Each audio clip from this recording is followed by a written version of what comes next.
بسم اللہ الرحمن الرحیم۔ السلام علیکم ڈیئر اسٹوڈنٹس۔ آج ہمارے مطالعہ پاکستان کا جو ٹاپک ہے وہ ہے دو قومی نظریہ، ابتداء اور ارتقاء کی وضاحت۔ تو سب سے پہلے میں آپ کو اس کا بیک گراؤنڈ بتاؤں گی کہ دو قومی نظریہ ہے کیا چیز۔ دو قومی لفظ نکلا ہے قوم سے، ٹھیک ہے، دو اور دو مختلف سوچ رکھنے والے، ٹھیک ہے، دو مختلف سوچ رکھنے والے لوگ جو ایک جگہ پر اکٹھے کبھی بھی کسی صورت میں بھی نہیں رہ سکتے۔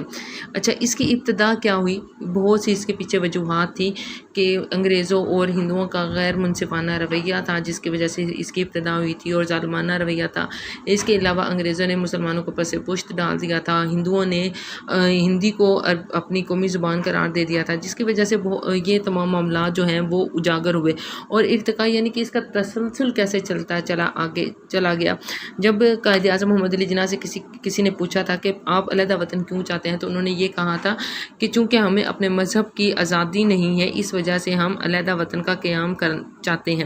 تو یہ تھی اس کی ابتدا کہ اس طریقے سے یہ مسلمان جو ہیں اور ہندو، ان کے درمیان نفرت کا مواد بڑھتا چلا گیا اور یہ ایک دوسرے سے دور ہوتے چلے گئے۔ اب دو قومی نظریے سے مراد کیا ہے کہ برصغیر پاک و ہند میں، یعنی کہ برصغیر کا جو علاقہ ہے وہاں پر دو بڑی قومیں ہندو اور مسلمان رہتی ہیں۔ اب ہندو اور مسلمان تو دو الگ الگ قومیں ہیں اور ان کے مذاہب بھی الگ ہیں۔ ظاہر سی بات ہے، مسلمان ایک خدا کو ماننے والے ہیں، جبکہ ہندو کئی خداؤں کو ماننے والے ہیں، وہ کئی چیزوں کی پرستش کرنے والے ہیں، پوجا کرنے والے ہیں، ٹھیک ہے۔ ہم گائے کا گوشت کھاتے ہیں لیکن وہ گائے کو اپنی ماں کا رتبہ دیتے ہیں۔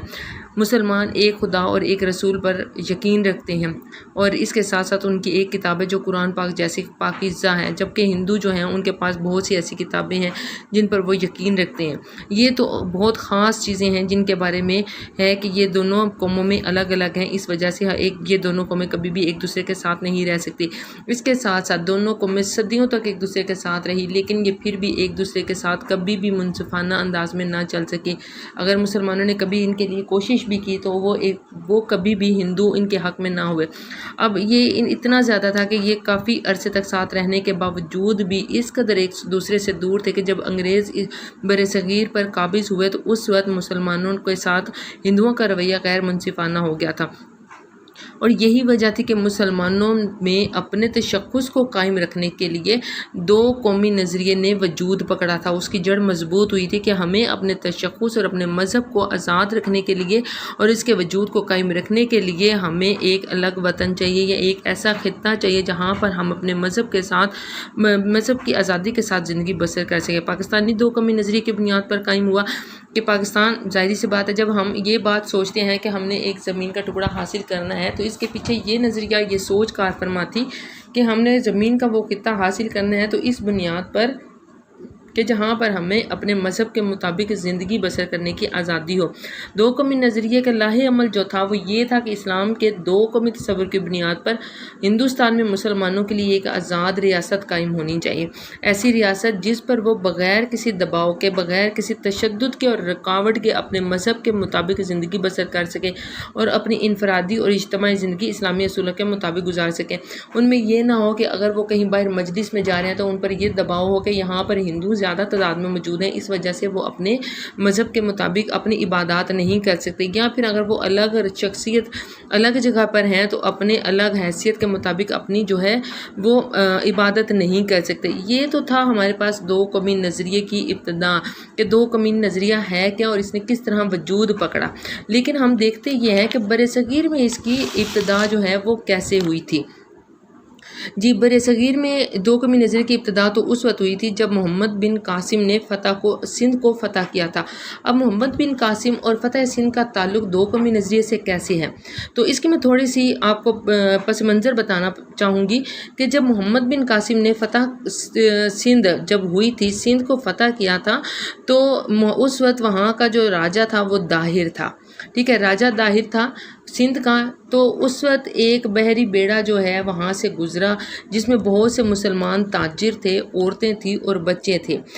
لیکن یہ بحری بیڑا کیا ہوا کہ جب وہ سندھ کے راستے وہاں سے گزرا تو راجہ داہر کے علاقے تک پہنچا تو اس کو وہ ڈاکوؤں نے لوٹ لیا اس قافلے کو۔ اب اس کو جو راجہ تھا دوسرے علاقے کا جس کا بحری بیڑا وہاں پر پہنچا تھا، تو اس نے اس کو اطلاع کی راجہ داہر کو کہ آپ اس بحری بیڑے کو چھڑوائیں ان ڈاکوؤں سے، اور جو یرغمال بنائے گئے ہیں ان کو آزاد کروائیں۔ تو راجہ طاہر نے کہا کہ یہ چونکہ مسلمانوں کا بحری بیڑا ہے، اس وجہ سے میں ان کے ساتھ کوئی بھی ایسا کام نہیں کر سکتا اور نہ ہی میری یہ پاور ہے کہ میں ان کو چھڑوا سکوں۔ چنانچہ محمد بن قاسم کو اس بحری بیڑے کو آزاد کروانے اور جو یرغمال بنائے گئے تھے لوگ ان کو چھڑوانے کے لیے اس کو بھیجا گیا، اور محمد بن قاسم نے اپنی دانشمندانہ طریقوں سے اور بہادری سے لڑتے ہوئے راجہ طاہر کو بھی شکست دی، سندھ پر قبضہ بھی کیا، اور اس کے ساتھ ساتھ اس بحری بیڑے کو بھی آزاد کروایا، اور جو یرغمال بنائے گئے لوگ تھے ان کو بھی آزاد کروایا۔ یہ تھا وہاں کا پس منظر کہ سندھ کو کس طرح فتح کیا گیا، محمد بن قاسم وہاں تک کیسے پہنچا، اور وہاں پر دو قومی نظریے کی ابتدا کیسے ہوئی۔ ظاہر سی بات ہے مسلمانوں کا بحری بیڑا تھا اور محمد بن قاسم بھی مسلمان تھا، جبکہ راجہ طاہر جو تھا وہ ہندو تھا، اس وجہ سے اس نے کہا کہ یہ میرے ذمہ نہیں آتا یہ کام اور میں نہیں کر سکتا۔ یہاں سے یہ سوچ بڑھی کہ کیا اگر وہ ہندوؤں کا بحری بیڑا ہوتا تو راجہ طاہر اس کو نہ چھڑواتا، لہٰذا 712 میں یہ واقعہ ہوا تھا، اور یہ اس وقت سے ہی دو قومیں جو ہیں وہ آگے چل رہی ہیں، ایک ہندو اور دوسری مسلمان۔ اب کیا ہوا کہ جب محمد بن قاسم اس علاقے میں آیا تو کچھ لوگ جو ہیں بھی تبلیغ کے لیے بھی اس کے ساتھ آئے تھے، مبلغین تھے اور اسلام کی تبلیغ کرنے والے تھے، اور وہ مستقل طور پر سندھ اور ملتان میں رہے۔ اب محمد بن قاسم نے یہ نہیں دیکھا کہ یہ ہندو ہیں، یہ مسلمان ہیں، سکھ ہیں، عیسائی ہیں، اس نے تمام لوگوں کے ساتھ ایک جیسا رویہ روا رکھا تھا، جس کی وجہ سے وہاں کے جو رہنے والے لوگ تھے، رہائی پذیر تھے، ان کو اس کا رویہ اس قدر پسند آیا کہ وہ اس کو اپنا ناخدا سمجھنے لگے۔ ظاہری سی بات ہے جب ان سے پہلے جو حکمران تھے وہ ان پر بہت زیادہ ظلم و ستم کرتے تھے، ان کی پکی ہوئی فصلوں کو اٹھا لیتے تھے، ان پر جو بیانہ لیتے تھے، اس کے علاوہ ان کو قرض جو دیتے تھے وہ سود سمیت دیتے تھے، لیکن محمد بن قاسم نے ان تمام باتوں کو ختم کیا اور کسی کے ساتھ بھی نا انصافی سے کام نہیں لیا تھا، بلکہ ان کے ساتھ محبت اور چاہت اور پیار کے ساتھ رہا، جس کی وجہ سے بہت سے لوگ جو ہیں اس کے حسن سلوک کو دیکھتے ہوئے مسلمان ہوئے، ٹھیک ہے، اور یہ لوگ جو ہیں بخوشی دار اسلام میں داخل ہونا شروع ہو گئے تھے۔ کچھ تو یہ وجہ بھی تھی۔ اس کے بعد جو ہے وہاں پر غزنوی دور حکومت شروع ہوتا ہے جو 1003 سے 1206 تک محیط رہا۔ اب جب غزنوی دور حکومت ہوا تو اس وقت وہاں کے علاقوں میں فارسی زبان نے بہت زیادہ رواج پکڑا تھا، اور فارسی زبان جو ہے عربی کے بہت زیادہ، اسلام کے بہت زیادہ قریب تھی، اس وجہ سے وہاں پر اسلامی تہذیب کے نقش جو تھے وہ زیادہ گہرے ہوتے چلے گئے۔ اب کیا ہوا کہ 1003 سے 1206 تک غزنوی دور حکومت رہا۔ یہاں اس غزنوی دور حکومت میں بھی اسلامی تبلیغ جو ہے وہ بہت زیادہ ہوئی، بہت سے فتوحات ہوئی تھی اور بہت سے علاقے جو ہیں وہ فتح کیے گئے تھے۔ اب 1206 میں قطب الدین ایبک نے سلطنت دہلی کی بنیاد رکھی۔ اب جب دہلی کی بنیاد رکھی گئی تھی تو اس وقت بہت سے لوگ جو تھے وہ ہندی بھی بولتے تھے، فارسی بھی بولتے تھے، اردو بھی بولتے تھے، اور وہ وہاں پر دہلی میں جو ہے وہاں پر موجود رہے، اور اس کے دور میں جو اردو نے اس نے بھی بہت زیادہ رواج پکڑا تھا۔ اب سلطنت دہلی کا جو دور حکومت رہا وہ 1526 تک رہا، اور اس میں مختلف جو خاندان تھے، اس دور میں مختلف خاندانوں نے حکومت کی تھی، جن میں خاندان غلامہ بھی ہیں، خلجی ہے، تغلق، سادات اور لودھی خاندانوں نے حکومت کی۔ یہ تمام جو خاندان ہیں کم و بیش مسلمانوں سے تعلق رکھتے تھے، اور یہ مسلمانوں بلکہ اسلامی دور حکومت ہی کاؤنٹ کیا جاتا ہے کہ یہ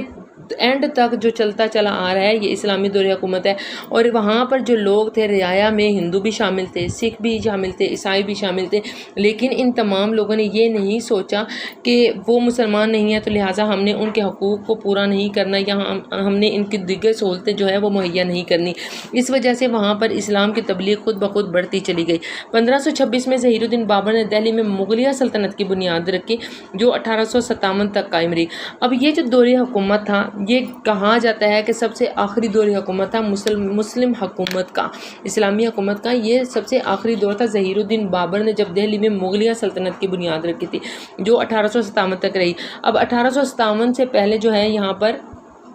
انگریز حکومت آ چکی تھی، ٹھیک ہے، برطانوی لوگ آ چکے تھے یہاں پر، اور وہ اپنا تسلط یہاں پر قائم کر رہے تھے آہستہ آہستہ، اور اس دور حکومت میں بابر، ہمایوں، اکبر، جہانگیر، شاہجہاں اور اورنگزیب مشہور حکمران تھے۔ اب جب یہاں پر انگریز آئے اور انہوں نے دیکھا کہ یہ بر صغیر جو ہے ایک سونے کی چڑیا ہے، انہوں نے بر صغیر کو سونے کی چڑیا سے تشبیہ دی تھی، ٹھیک ہے، اور یہ سونے کی چڑیا، اور یہاں پر تو بہت بہترین چیزیں ہیں، بہت سی اشیاء ایسی ہیں جن کی ہمیں ضرورت ہے اور یہ ان کے پاس موجود ہے۔ اب آہستہ آہستہ انہوں نے کیا کہ مسلمان مسلمانوں کی حکومت میں دخل اندازی کرنا شروع کر دی اور اپنے لوگ اس حکومت میں شامل کیے تاکہ یہ لوگوں میں مسلمانوں کے درمیان پھوٹ پیدا کرے اور آپس میں یہ جو ان کے چھوٹے چھوٹے سے ریاستیں ہیں جن کو ملا کر یہ ایک پاور بن چکے ہیں ان کو ختم کرے. جب ان کے درمیان پھوٹ ہوگی تو یہ آٹومیٹکلی ایک دوسرے سے دور ہٹیں گے اور ہمیں اس میں گیپ ملے گا اور ہم اپنی حکومت قائم کر سکیں گے. لہٰذا کیا ہوا کہ آخری مغل حکمران بہادر شاہ ظفر کو انگریزوں نے 1857 کی جنگ آزادی میں شکست دے دی. ٹھیک ہے, اور اس کو رنگون میں ہی قید کر دیا تھا